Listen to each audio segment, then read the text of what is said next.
it's okay if you're not good at everything, but be open to new experiences and try new things. I am a woman with a disability who was born in a South Asian community. I see this inequality.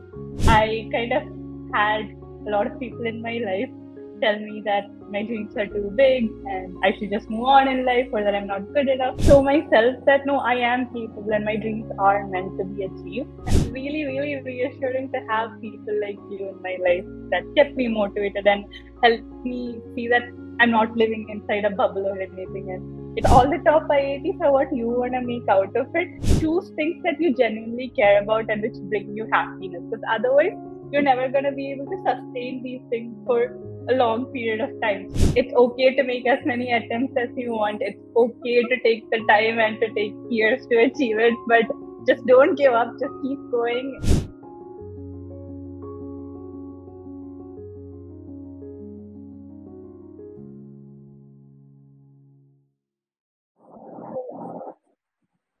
Hi, Maria. So Hey, good to have you on. So good to have you here. And thank you for doing this conversation. I am really looking forward to what all we're going to talk about. I'm very, very excited about this. thank you so much, and I'm really happy we got to do this. And I Yes. know that there's only a week left, but I'm really happy that I got to talk to you and catch up with you before I head off to the next chapter. No, I'm so excited for you. And I am really looking forward to what's going to happen, not just in these 2 years, but the next chapter after that also. Yeah, I'm sure you're gonna be part of the rest of my life. Yeah, So, we'll be so I think we're going to talk 2 years later and say, okay, tell us about HBS, what happened. But before we do that, let's begin by asking you about life at IIT Madras. So, okay. what were your most memorable moments? How should others who are going to go to IIT Madras make the most of their college years? Tell us all about it. Sure. So we're going back 6 years. Yeah. Yeah. So I know this might sound cliche, but and we'll see if HPS can top IITM. But till now, IITM was the best 4 years of my life, and I mean, of course, I had an array of emotions during those 4 years and a lot of variety of experiences. But when I look back, it was the most transformative experience in my life, both in terms of the people I met. So, like, I obviously met some of the closest friends in my life at IITM, but also in terms of the kind of takeaways that I got, which prepared me to face the real world. I mean, till then you were kids and you were in this protected environment, and but a lot of the things that you experience at IIT does help you later on in the real world too when you enter the corporate environment. So, I guess in terms of what people should do to maximize their experience and my key takeaways, I would say one, to overcome your fears and to bet on yourself. So this is actually one of my uh, critical moments in my life, if I were to say. So when I was young, I started dancing to improve my gross motor skills for my disability, and I was even once told by a school teacher that my arms looked awkward when I did graceful semi-classical dance movements. So like it will look like this for context. And I had become kind of insecure to dance in front of people. But then at IATM, I found this environment of supportive people that helped me come out of that fear. And I actually ended up getting into our college dance team and representing our college for a lot of dance competitions. And that was really a major boost to my self confidence and helped me believe in myself. So that would be my number one key takeaway, to try to overcome your fears and to bet on yourself. The second thing is, it's okay if you're not good at everything, but be open to new experiences and try new things. So I tried things like playing football and running, and I mean, I was never much of a sporty person, but I ended up having a lot of fun. And I even became the football captain, although I think they made me the Wow, captain because of my, that's yeah, but I interesting. think it was, but I think it was because of my enthusiasm and not so much my talent. But anyway, but anyway, I had a lot of fun. So yeah, be open to new experiences. Then I guess the final takeaway would be something I realized later on when I look back, which is that don't take things too seriously, especially isolated events. When you look back, things might fall into place and actually you'll realize why things happened the way it happened. So, yeah, so be patient and fail forward and just go forward. So, yeah, these would be some of my key So takeaways, apart and I from hope dance that can help. and football, what all did you participate in? Dance was there, football was there. What else? Okay, so yeah, I guess you can split it into three spaces. So one would be dancing, then sports. So within sports, I was part of swimming, football, and long distance running. So and running also, I started after joining college. Swimming was the only sport I had Really? done. Yeah, yeah. So when I first started running, I like ran from our like the sports ground to our hostel. That's about 200 meters or something. I got tired, but a friend of mine motivated me to run with him every single day. And then the following year, I was running our road race competition for inter-hostel competition. And later on, in my final year or final year, I actually became the individual women's champion in the impact Wow. run marathon So amongst most people yeah. they give up on all of these things when they transition from school to other things in life to pick up and then to excel. It's amazing.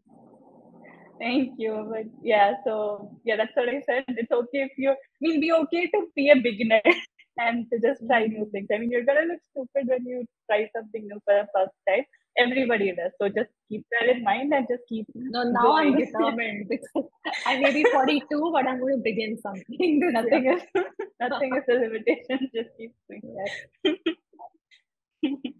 Yeah, and have that's fun along wonderful. the way. So apart from this, what all did you do apart Oh from yeah, sports sorry, and yeah. So the dance? sports, and then so I love keeping myself busy. So it's part of a lot of extracurricular activities. So in my second year, I was actually doing five simultaneous positions of responsibility, which were spread around like our placement cell, then our cultural fest, and then our tech fest. And as the years passed, it narrowed down a bit as I moved up the positions. And in my final year, I was the head of our institute career development cell. So that was my main position of responsibility in my final year. Were any of these Yeah. things done for profile building, as we call it? So coming to profile building, so I would say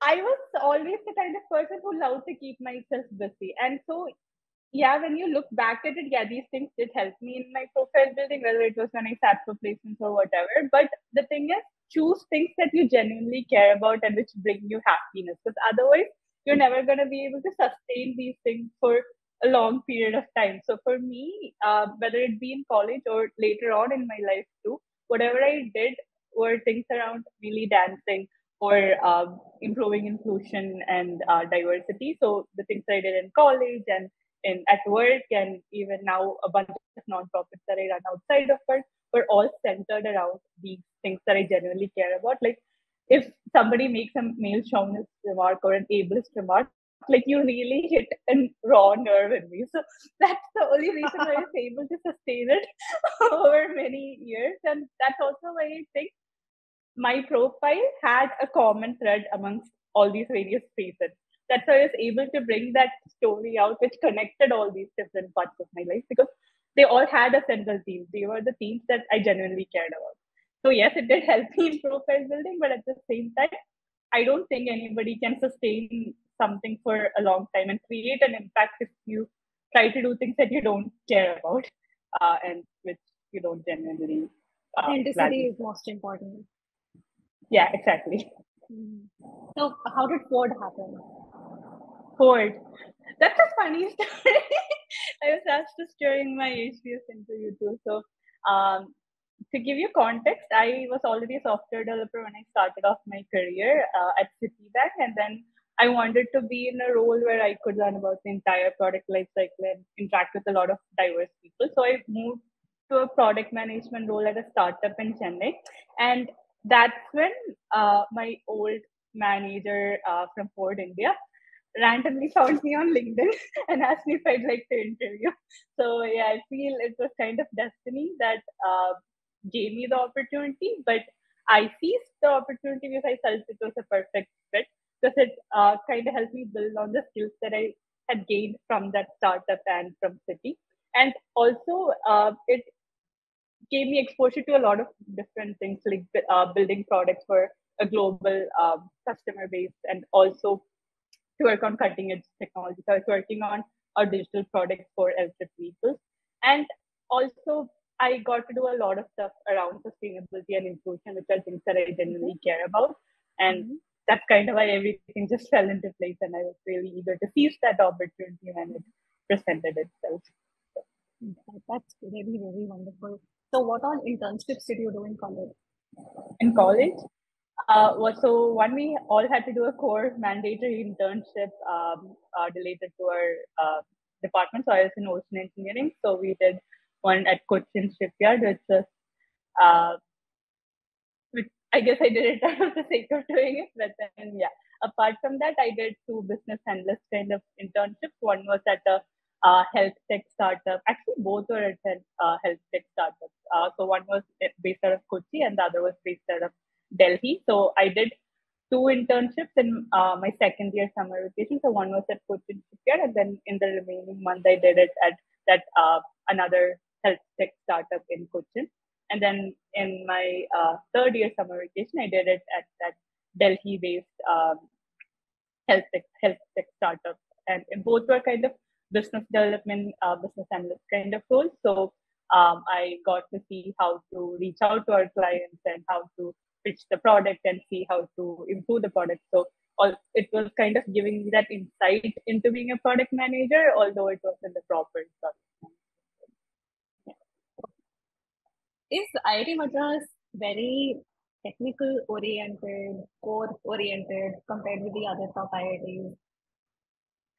I guess all the top IITs are what you want to make out of it. I mean, I know people who had gone to a very technical, core oriented path and are now in very deeply core profiles. But I also know people who are like me doing nothing related to whatever we learned, except from perhaps the problem solving skills that we learned through engineering.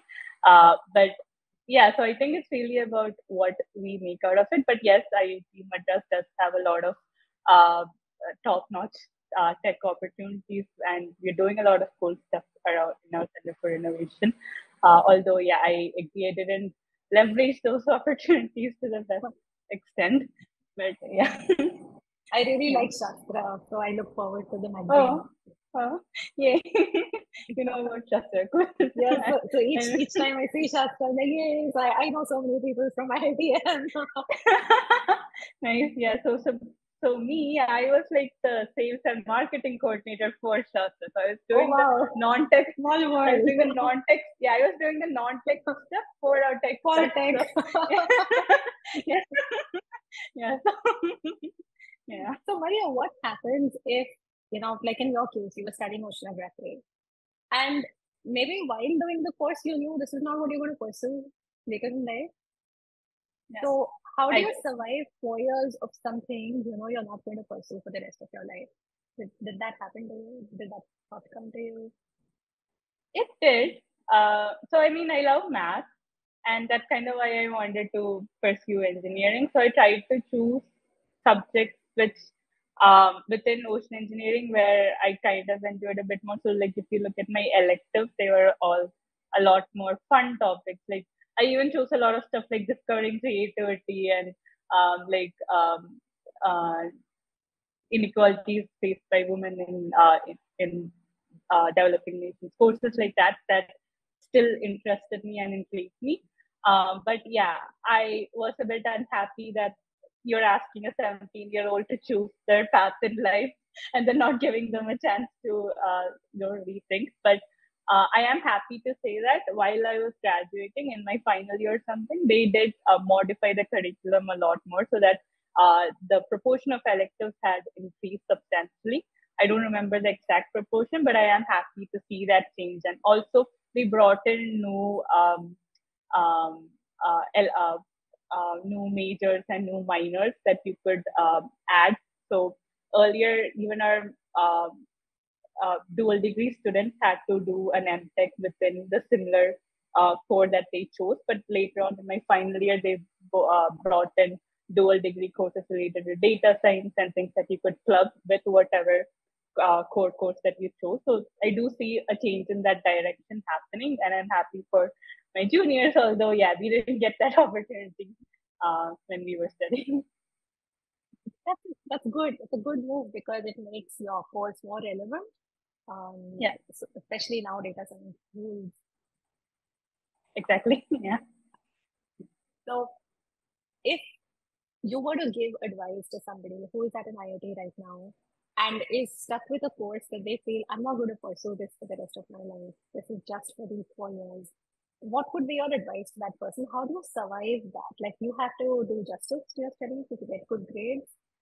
What should be your mindset? What should be your thought process? How do you do it without feeling like an imposter day on day out?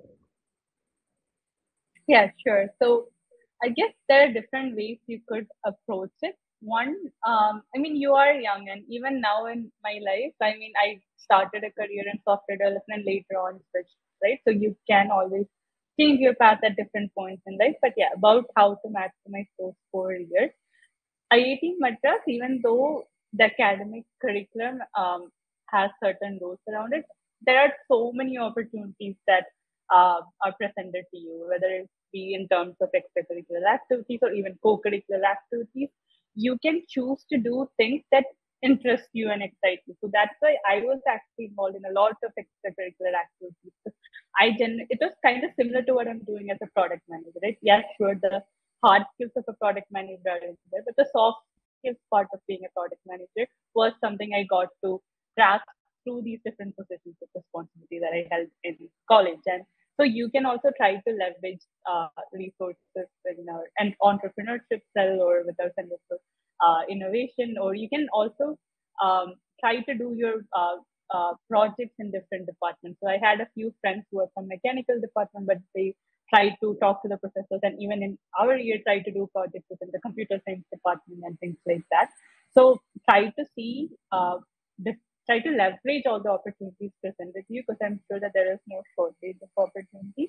And yeah, maybe because of our Indian education system, maybe we are brought into this position. But as I said, there is a change happening, and there are more flexible curriculums that are being built uh, into IIT. So I'm hoping that over time, this pressure will be less, and you can still carve out your own path in a much more simpler manner. But yeah, for now, try to leverage all these co-curricular and extracurricular activities to help you get on track to whatever you truly value.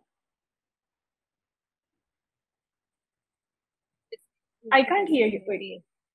Oh, it broke for a minute. What was your question? I think when did you decide that you would want to pursue an MBA? How did that happen?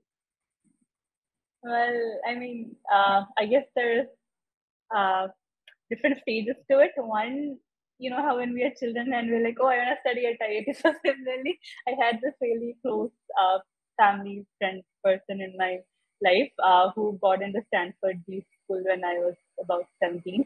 And that kind of poked that initial interest. And I had also visited Boston when I was about 9 years old, and I saw MIT and stuff. So yeah, there was this childhood dream to one day study at a school like this. But yeah, the solidification of that desire kind of happened later on when I was a bit more mature. I felt that an MBA would help me get uh, to where I want to go in my career and to create the kind of impact that I want in my career. Because I was able to build a good foundation around product management and tech strategy in my role as a product manager.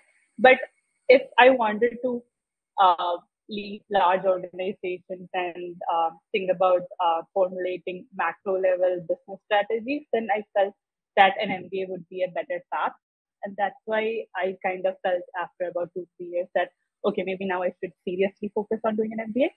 So that was when I seriously thought about it, and that was the rational side to doing the MBA. And yeah, there was also an irrational part, which is kind of funny. But so I kind of had a lot of people in my life tell me that my dreams are too big, and like I should just move on in life, or that I'm not good enough. And I guess an MBA on some illogical part of my brain was a way to at least show myself that no, I am capable and my dreams are meant to be achieved.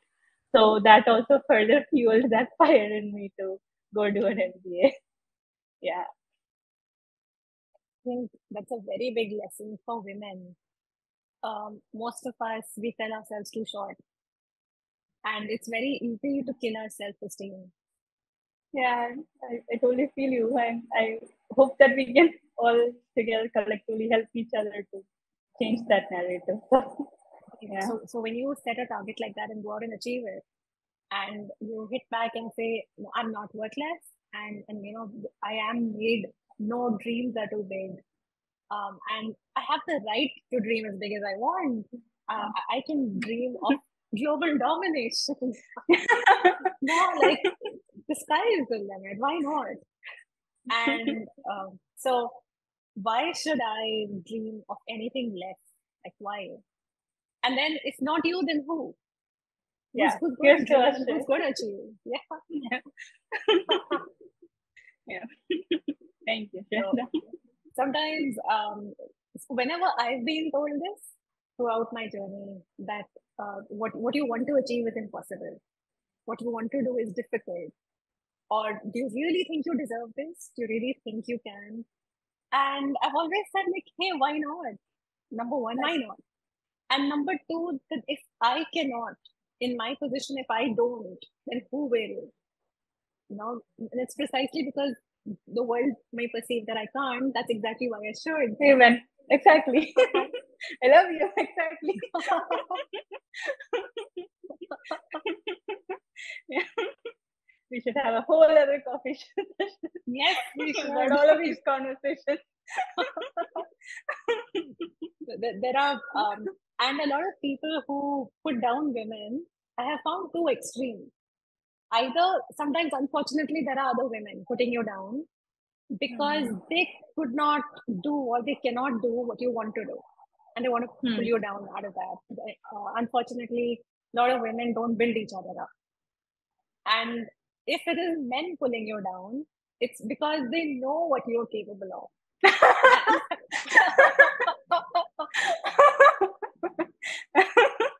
Nice. Nice way to think about it. Yeah. Yep. Yes. I always believe that somebody telling me that I can't do something or I'm not good enough or criticizing me, nagging me in a very negative way is actually a compliment because of these two. Either they're jealous or True. they don't want me to achieve something. So when I get that kind of criticism or I hear gossip about myself, I know I'm on the right track. Yeah. Yeah. Exactly. And I hope everybody listening to this thinks the same way and go follow your dreams. Absolutely. So when you decided that you need to do an MBA, you have to take GMAT, GRE. So what did you do? How did you prepare? What happened? Well, that was quite a journey. I want to hear it straight from the horse's mouth. I don't want to say anything. Yeah, you've been with me through that crazy journey. So yeah, so in short, before I start in detail, to everyone listening to this, if you're stuck with this whole test prep process, hear it from me. It's okay to make as many attempts as you want. It's okay to take the time and to take years to achieve it, but just don't give up. Just keep going, and you never know what's going to happen. If you consistently work hard, the results will be. So just keep going.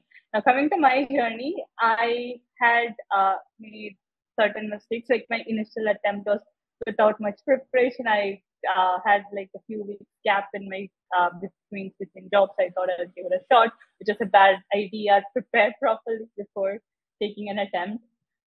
Then two, I guess, the second phase of my attempts and preparation was, I was trying different preparation resources, and I was not able to identify the resource that suited me. Like I joined Shweta in my second last attempt. So in between, I was stuck with some other resources, which wasn't really targeting GMAT as such. So I was doing this e. I don't want to. I mean, I don't know if I should name the resource, but it wasn't a one-on-one coaching. It was a e tech-based e platform learning platform for GMAT, and they. I mean, it's not about the one-on-one coaching, but also about the learning pedagogy. It was more about learning the English language and not so much focused on the strategies for taking the GMAT the exam. And I think that kind of made my scores fluctuate a lot. And so I was kind of I needed improvement in both quant and verbal, but in within verbal, I was mainly stuck on sentence correction, which isn't relevant anymore. But anyway, so my scores kept fluctuating till I found Shweta, and I honestly mean it from the bottom of my heart. Like Shweta, learning pedagogy makes verbal seem as logical as quant. I've said this before too, and that really helped me build those basics for that verbal section, and it helped me make my scores consistent. So after filling my arsenal with the Shweta's tools, I was able to consistently score above a V40 in my verbal section, whether it be on the mock or on the actual exam. And that kind of helped me build my self confidence too. So I would say blindly follow Shweta's pedagogy and rules for the verbal section. Then for the quant, I knew the basics, but I guess I wasn't able to handle the higher level difficulty questions within, especially in that time constrained stress situation. So I tried to build a muscle of it because it had been a long time since I practiced such questions. And you get the 700 to 800 level question booklet for the quant side. I did about three-fourths of it's a very big book. Okay, I did about three-fourths of that book, and I just continuously focused on the areas where I was scoring a little less. Like for example, geometry was one area where I was I was making a lot more errors. So I focused on those specific weak areas and kept doing the higher level questions so that once I had that threshold to consistently do those 800 level questions, when I'm posed with simpler questions on the exam, will be a lot more easier to do in that stress environment. And again, coming to how I practice. So it's also not so much about the number of questions that you practice, but how you practice it. So whether it be for the verbal or the quant, and especially for the verbal, actually, what I used to do was I used to make two columns in my book, and each time I answered a question, I used to write down why I'm choosing this option and why I felt the other options were incorrect. And later on, when I'm looking through the answers, I would see if not only was my answer correct, but did I choose that answer for the right reasons? And did I identify all the reasons for choosing that answer? So that kind of helped me solidify my learnings and made sure that I wasn't just blindly choosing some answers and getting lucky. It was actually because of the right reasons that I'm getting the right answer. So that over many months eventually led to a 740. And but yeah, it was quite a roller coaster ride. And I can also say I had in between dropped my score too. Just uh, don't lose hope. Just keep going. I mean, it's your dream, and you shouldn't give up on yourself, right? So just keep going, and eventually all of that will pay off. Yeah. Well, you mentioned a few very important points. It is quality over quantity that trumps on the GMAT or any other such exam. And it doesn't matter what changes these exams undergo. What was true for legacy in many ways is true for the focus edition. We still have to focus on quality over quantity. And the good thing is what you were talking about now, the hard quant, that amount of hard quant has gone away from the focus edition. So Oh, the focus okay. edition has gotten rid of sentence correction. They don't have hard level points now. Oh. And Okay. you want to try it. And so I guess I was born a little too early. So someone who has great reasoning skills can get a very good score on the focus edition. But to reiterate, it is quality over quantity. That's one. Two, whether it is DI, quant, verbal, whatever section you're preparing for, it's always building that muscle memory that what you were talking about, that I should know why I picked that answer. Why did I not pick the others? Do I have all my points of selection, elimination sorted? As long as I'm building a muscle memory around these, I'm going to be safe. I'm not being intuitive about it. I'm not just getting lucky. I'm actually following the process. Why that's important is that a lot of people, they feel very anxious during the actual exam. So if they haven't built a muscle memory around the rules, it can be a challenge not to actually apply the rules in the actual exam setting. Thank you. Yeah, and I just want to thank you for summarizing my randomly scattered points, and also to build on your point about handling the stress. So yeah, I would totally reiterate the point that GMAT is a psychometric test, and focus on your mental health too. Make sure to take care of yourself along this very grueling journey, and that will also play a major role in the actual exam. It can't be emphasized enough for psychometric testing. Yes, exactly. So tell me, Maria, once you knew you were going to pursue an MBA, you first worked on your GMAT, but were you also actively building a profile for an MBA to apply to Ivy League? Was there anything deliberate there? Or was it all organic? Again, I guess this goes back to what I kind of mentioned in the profile building part. Like your application will have elements of your test scores, which we just talked about, and also whatever you do at work, and also whatever you do outside of work, whether it be your extracurricular activities or what you do to help give back to the community. So there are these different parts to your profile.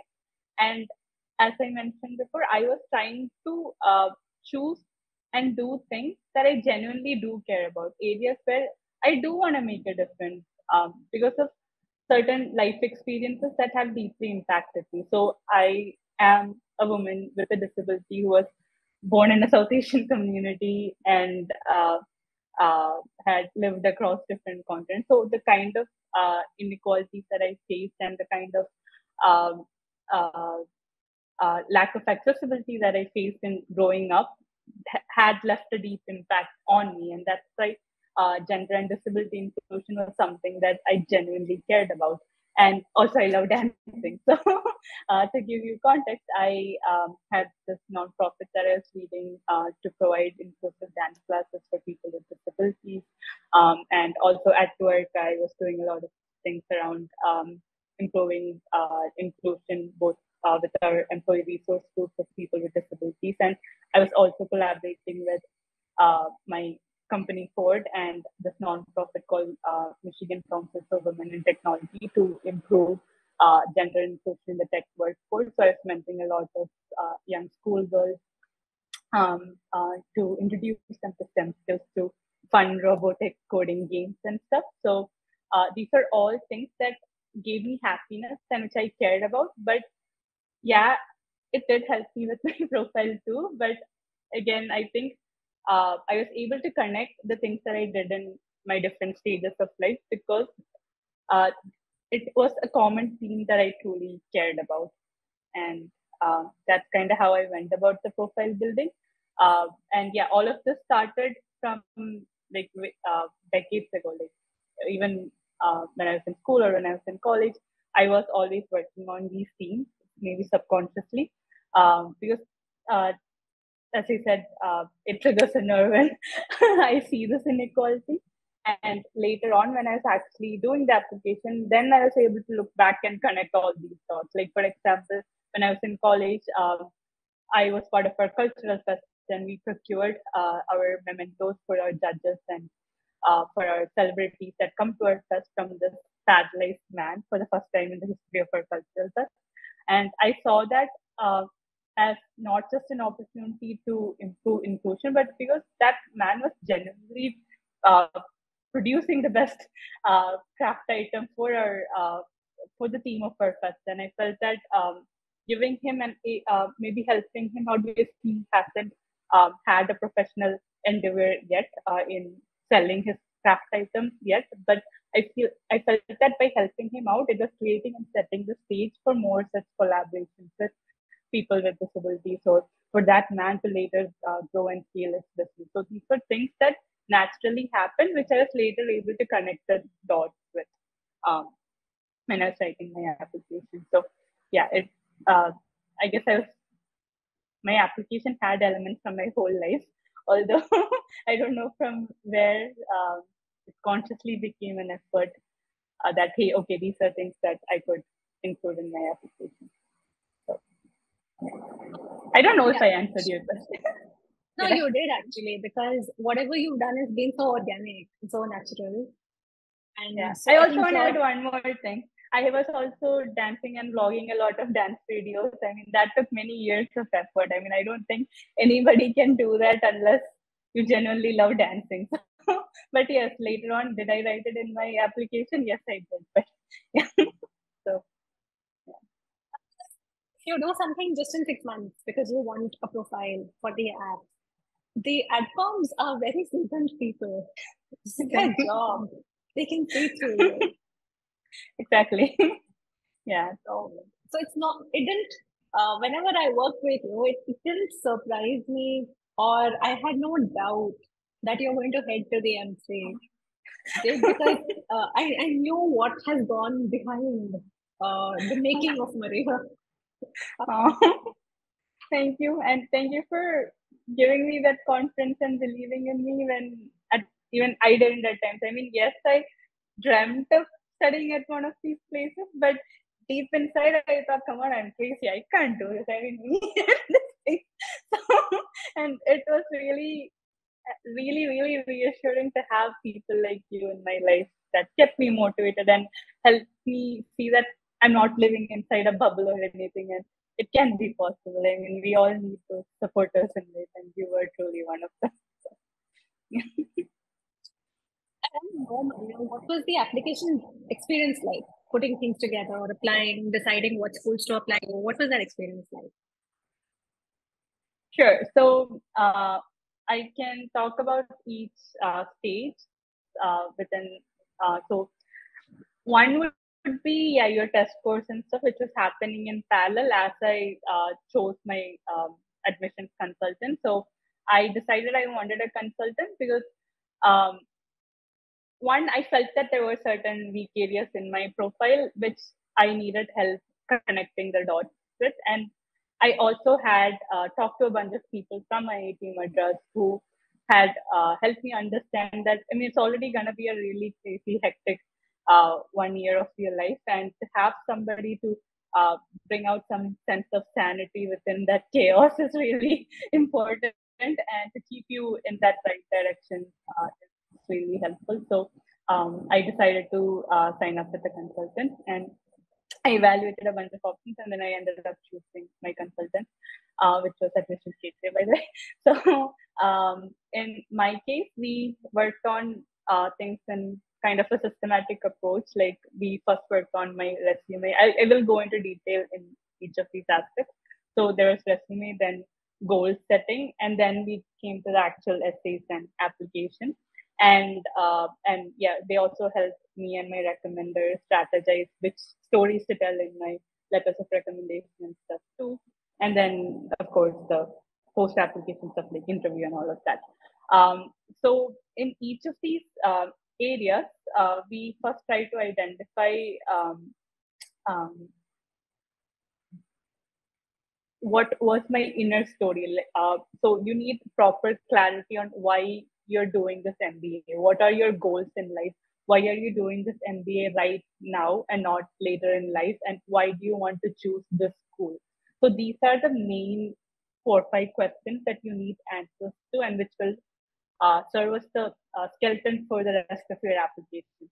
So when we looked at my goals, we chose certain schools like, say, beyond HSW, we chose, say, Kellogg, which was known for its collaborative culture, and which had a good resources for uh, improving your career in technology. So those are some of the reasons why I chose to apply to Kellogg. And similarly for Booth, although it was a different culture, they also had this deeply data-driven approach towards your whole academic experience, and they also have a very liberal curriculum where you can pick and choose what you want to study. And in my case, since I knew what I wanted to study, I felt that the curriculum like Booth might also be useful. So that's how we narrowed down my schools to HSW plus Kellogg and Booth.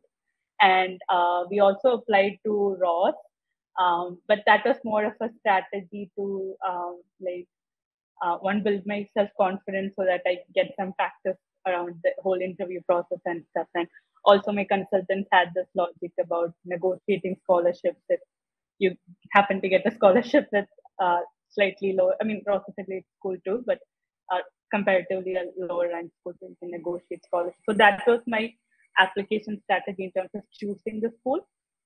And then coming to, you want me to go into details for each Yes, item, right? please. Okay, just wanted to make sure. Okay, so the first part was the resume. So the resume again is an area where the consultants, or rather my consultants, definitely helped me a lot, because I was thinking of a resume the way you think of a normal work resume where you look at the actions that you did, but a B school resume is a lot different, and my consultants helped me see the higher level impact that the actions or the projects that I worked on had in terms of how it impacted the company or even society at large. Because I mean, I was working on building sustainable products within. I mean, I was basically working on electric vehicles, and so what does that have? How does that impact the broader clean tech goals of the country or the world?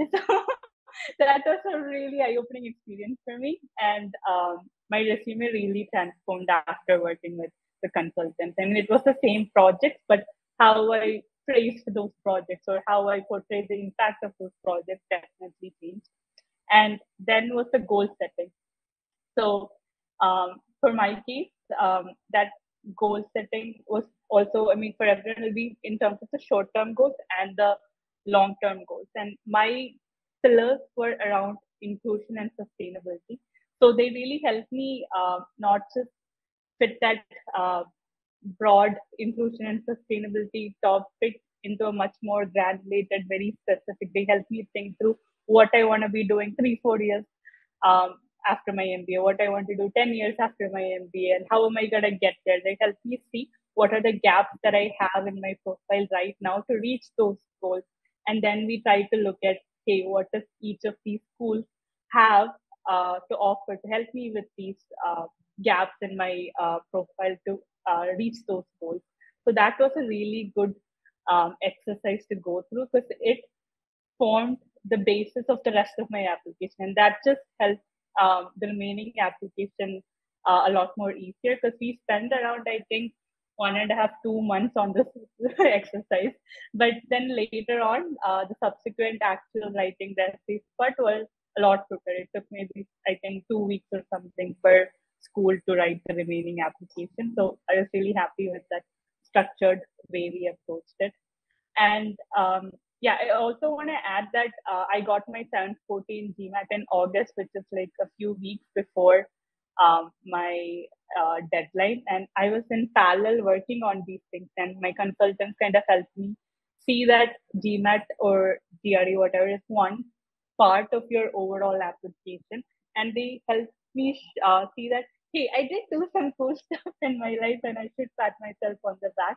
So don't be too stressed about your test score, because it just fits into the bigger picture of your application. So um, even if you don't have that score yet, I would still say start working on your remaining application if you can, so that you also feel that confidence building up as you see things shaping up.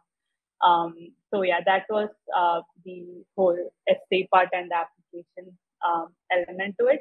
And yeah, also for the letters of recommendation. My CGPA was 7, so I was a 7-pointer, which is average at IIT, although it's below average compared to the other people who get into these HSW schools. And that was a big concern for me. But my consultant helped me and my recommender choose stories that highlighted my quant skills. And thankfully, I was working on a really technical product at work.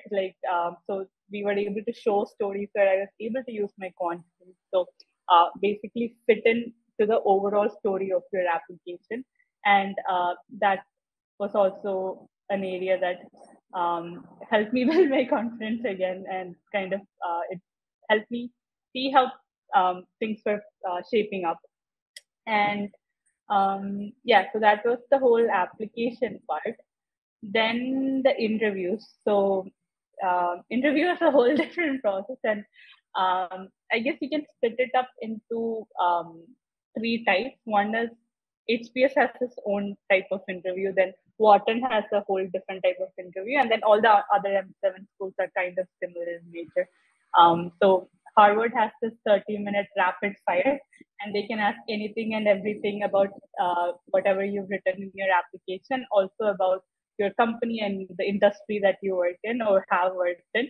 So that was a very stressful process to prepare. Then Wharton has this group discussion exercise, and my consultants had helped me go through a couple of practice group discussions before the actual interview. I didn't end up getting into Wharton, although it was a good experience. And the other M7 schools have this behavioral type interview where they ask you questions like, tell me about a time when you dash dash dash. So I try to think about the key stories in my life that I definitely wanted to convey, and I did it in two ways. One, for those stories I tried to uh, list down, okay, can I use, I mean, for which questions can I use the story as an answer to? And similarly, I did the reverse also. So I had this laundry list of questions given by my consultants and also whatever I found online. And I tried to write 2 to 3 examples of stories that fit into those questions, so that even if I use one story in some other question, I still have some backup stories to fill in. So that was how I prepared for those behavioral type questions. But yeah, Harvard was a whole other monster on its own, and I am truly grateful to a bunch of people who helped me prepare, including Amit. Amit is Shweta's husband, by the way. I mean, so I had worked at a tech startup in my career for 11 months, and it was a long time ago. And Amit was super sweet to actually give me fun days and help me learn about the Indian tech landscape. So yeah, like that, there were around 15 people I think who helped me prepare for my HPS interview. Oh wow, it does take a village. Yeah, it truly does. Yeah, it was a combination of friends and colleagues at work. So yeah, I was a nervous wreck at that. but, but yeah, but I ended up enjoying my HPS interview a lot though in the end. And I mean, that guy, I mean, my interviewer was really fun. We laughed a lot. And I mean, although it was a rapid fire, it felt more like a conversation. And I enjoyed it in the end. So, yeah. That's good to know. Yeah. That's very insightful, Maria. You've shared so much candidly about what happened in the application and interview process. So a lot of people, they don't budget enough time, unfortunately, for their applications. And I've been telling people, please budget time, like give at least 3 to 6 months to exam prep and give 3, 4 months to your application. So like plan a whole year around this. Yes. Don't wake up 2, 3 months before the deadline and say, I want to do everything at one go. Normally it doesn't work like that. Yeah, truly. I'd actually, when you brought that up, I want to add one more thing. So I'm somebody uh, who doesn't take things for granted. So, for example, for I applied to HPS in round two. In round two, I applied only to HPS and GSP. And as soon as I finished the application, submitted it, I started preparing for my interview. I didn't even have my interview invite yet, but I thought, okay, it's okay if I don't get the interview invite, but if I happen to get it, then I should be prepared. So I started preparing for it in January itself before I got the invite. And I had this 97-page document with looking at everything that I've written on my application about all the industries that I work with. So, I mean, people might say, yeah, it was fine, it was fun, I got in, but I'm somebody who believes that the more you prepare and the harder you work, that's when the world also helps you achieve your dream. So, work and plan properly. And I mean, anyway, you're going through this horrifying journey, so give it all you've got, and don't be ashamed to admit that, yeah, you're head off to get in. So, yeah. That's so true. No, you it works with people and the universe. So if the village has to support you, the village is not going to support someone who isn't working. That supports somebody who is trying really hard. And so does the universe. When you help yourself, the universe helps you. Thanks. So now, Maria, finally tell me, if you have to give advice to somebody who has to go through the same process, what would be your advice to that person? Or what would be your advice to a 20-year-old Maria? Oh, well, one, I guess, would be to believe in yourself or myself, because I mean, I am somebody who still is trying to handle imposter syndrome, and it might seem like a really daunting journey, but don't self reject. Give it your best shot, and you never know what will happen, right? As I said earlier, I thought I was kind of crazy to dream about this, but it ended up happening. So just give it all you've got, and dream big, and believe that your dreams are meant to be achieved. So, yeah.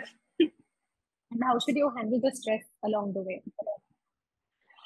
So I'm also still trying to get better at it, but I will share some things that have helped me. So I guess I'll talk about three things. One would be have a close group of people to whom you can call at any time of the day, and who know your entire story and your entire self, and who can help you get recharged. So for me, uh, the two people that, well, the people were one my mother and two my best friend. They both were the people that I could talk to at any time of the day, and who were just like my energy pills. And apart from that, I also had a smaller extended circle of like you, my counselors, my brother, and like two, three really close friends who provided additional support, which is also really helpful. And I would also say, if possible, I mean, if you'd like to explore getting support from the like a psychologist, because I mean, I feel that you go to the gym and you get a personal trainer even if you don't have a physical injury, right? Similarly, I feel that even if you're not clinically depressed or whatever, getting and talking to a psychologist can help you become a stronger person mentally. I unfortunately haven't found the right psychologist yet. I tried a few people, but they weren't the right fit. But I've talked to a lot of people a lot of my friends who do regularly see psychologists, and I feel that it's high time we stop whatever taboos exist in society around this. And I think I would love to find a great psychologist someday, and I would definitely recommend that too. Then the second point I would say um, is to remember that it's all just a part of a bigger goal. Like, identify what is your bigger goal in life. As I said earlier about the test score being one piece of a bigger puzzle, to extend that point even further, think about what you really want in life. Maybe an M7 or an HSW MBA is just a path to that goal, right? So don't be super hard on yourself if things go in a different way. Like, at the end of the day, there could be multiple paths to your goal. So chill and take a deep breath and just go give it your best, and don't take things too seriously, because later on in life things will make sense. And the final thing is spend some time for whatever you truly love and whatever brings you happiness. So I'm somebody who, especially after college, I've started loving running, and I've always loved dancing. But when doing these past 2 years, I didn't get the time to post as many social media dance reels, or I didn't get to do running properly, but I still try to find some time to go on long walks, listening to music, and similarly just dancing for myself, even if it's not to take a video or something, but just to dance for myself and to listen to some pumped up songs like Dangle or whatever to keep you motivated. And yeah, so find whatever makes you happy, whether it be painting or cooking or whatever, and spend some time amidst all of this chaos for that. And that will help you be more productive when you work on the other stuff. So yeah, these would be the three takeaways. That's very, very helpful, Maria. You don't know how many people isolate themselves during this process. And like, this is my biggest request to all of you. Please do not isolate yourself. And yes, a therapist can do wonders if you work with a therapist in this to support you in this journey. Not just in this journey, any competitive journey, any stressful journey. You're absolutely right. Having a therapist, like um, a non-judgmental friend, actually, um, it works any time in life, no matter what phase you're in. There'll be times when you need the therapist less, and there'll be times when you need them on call all the time. But yes, their support makes a lot of difference. Exactly.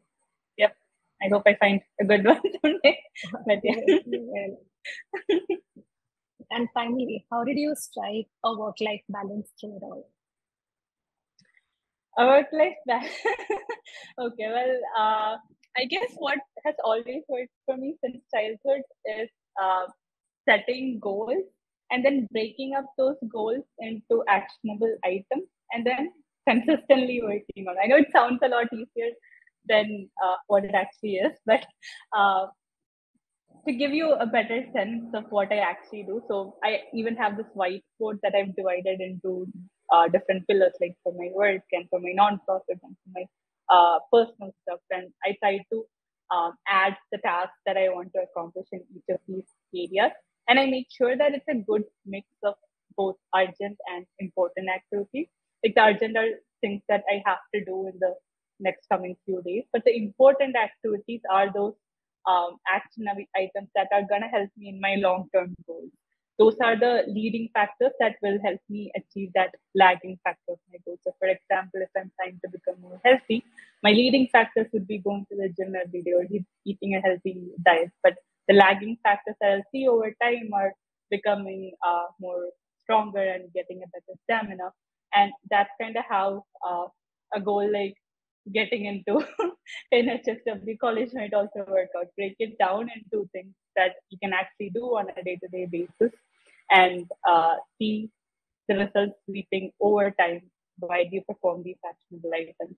And I think what has helped me in sticking to this is also, I guess it's something kind of ingrained in me because when I was growing up, so I told you about my disability, right? So I needed more time to do day-to-day activities, or I also needed more time to take care of the healthcare treatment for my aunt. So every summer vacation and every weekend, we used to go see a physical therapist or an Ayurvedic doctor for treating my arm. Like to give you context, when I was born, my arm wouldn't move at all, and it's through all this treatment that I can even at least move it a bit now. And that has left me already with a time crunch in my day to day life for doing the typical things that people do. And so I had to be extra productive in the remaining time that I have. So I've been somebody who's very goal oriented and who loves to plan my life since I was a small kid. And so over time, that has helped me maintain a balance in my life. And you can write anything in your whiteboard, like even things like, uh, so I wanted to gift something to this friend, and I actually wrote it down so I don't forget. And I actually said that for years. So maintain all different facets of your life, whether it be your personal life or your professional life or your um, other dreams, whatever it be. Try to identify those um, important tasks that you need to do on a recurring basis for those things to actually uh, materialize into a reality. I used to be constantly amazed by this ability of yours when you were doing classes with us. Because when you began classes, you didn't tell me about your disability. You never asked for extra time to do any question. And there was never any excuse for not doing homework. Like you were always on top of things. And when I later found out, I felt like I was in so much awe because we take our lives and we take ourselves so much for granted. And then I started thinking, so when I sat down for class, I basically had nothing to do except get ready, sit in front of my computer. But what I take for granted, Maria must have allocated more time to do the same thing. And if she's living on her own, she must have also managed household, food, chores, things which probably in India I take a lot for granted because I have support systems here. So the hard work that goes into something as simple as sitting down for class was me versus you was a huge difference. Everybody goes through their own journey, so everybody has their own set of challenges. And I love how you manage your family and your personal life along with this. And I know that you're doing a lot of other pursuits like your bookstore and a lot of other stuff in addition to teaching. And now I'm so proud of you for starting your podcast too. I love watching those videos. So kudos to you and keep inspiring. And thank you for cheering me on too. Oh, Maria, it's been an absolute pleasure, and there's so many people who are going to look up to you. And what I don't mean this as pressure. I mean this as a huge compliment. That anything you do in life is going to inspire so many, and it's going to open the way for so many. So many congratulations for that, and I'm going to be your greatest cheerleader. Oh, thank you. I'm gonna look forward to cheering each other on, and I hope that we get to meet in person very soon. But till then, here's a virtual hug for you. See you soon, Maria, and all the best. Thank you. Thank you for tuning into our podcast. For more such insightful content, don't forget to like, share, and subscribe to our channel.